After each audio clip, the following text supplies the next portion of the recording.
കേരളത്തിൽ അതിതീവ്ര മഴയ്ക്ക് സാധ്യതയുള്ളതിനാൽ കേന്ദ്ര കാലാവസ്ഥാ വകുപ്പ് വിവിധ ജില്ലകളിൽ റെഡ് അലർട്ട് പ്രഖ്യാപിച്ചിരിക്കുന്നു. വിശദമായ വീഡിയോയിലേക്ക് കടക്കും മുമ്പ് ചാനൽ സബ്സ്ക്രൈബ് ചെയ്യാനും വീഡിയോ ഇഷ്ടപ്പെട്ടാൽ ലൈക്ക് ചെയ്യാനും ഷെയർ ചെയ്യാനും മറക്കരുത്.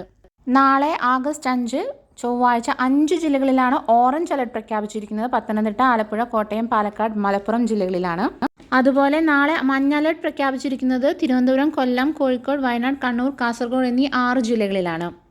റെഡ് അലർട്ട് പ്രഖ്യാപിച്ചിരിക്കുന്നത് എറണാകുളം, ഇടുക്കി, തൃശൂർ എന്നീ 3 ജില്ലകളിലാണ്. കേന്ദ്ര കാലാവസ്ഥാ വകുപ്പ് റെഡ് അലർട്ട് പ്രഖ്യാപിച്ചിരിക്കുന്നത് അതിതീവ്രമായ മഴയ്ക്കുള്ള സാധ്യതയാണ് പ്രവചിച്ചിരിക്കുന്നത്. ആയതിനാൽ ഈ ജില്ലകളിൽ നാളെ അവധി സാധ്യത കൂടുതലാണ്. ഇന്ന് വിവിധ ജില്ലകളിൽ കളക്ടർമാർ പ്രാദേശിക അവധി പ്രഖ്യാപിച്ചിരുന്നു. അതുപോലെ നാളെയും അവധി പ്രഖ്യാപിക്കാൻ സാധ്യതയുണ്ട്. കളക്ടർമാർ അവധി പ്രഖ്യാപിച്ചാൽ ഉടനെ തന്നെ ഈ ചാനലിൽ അപ്ഡേറ്റ് ചെയ്യുന്നതാണ്. അപ്ഡേഷൻ നോട്ടിഫിക്കേഷനായി ലഭിക്കാൻ ചാനൽ ഇപ്പോൾ തന്നെ സബ്സ്ക്രൈബ് ചെയ്തു വയ്ക്കാൻ മറക്കല്ലേ.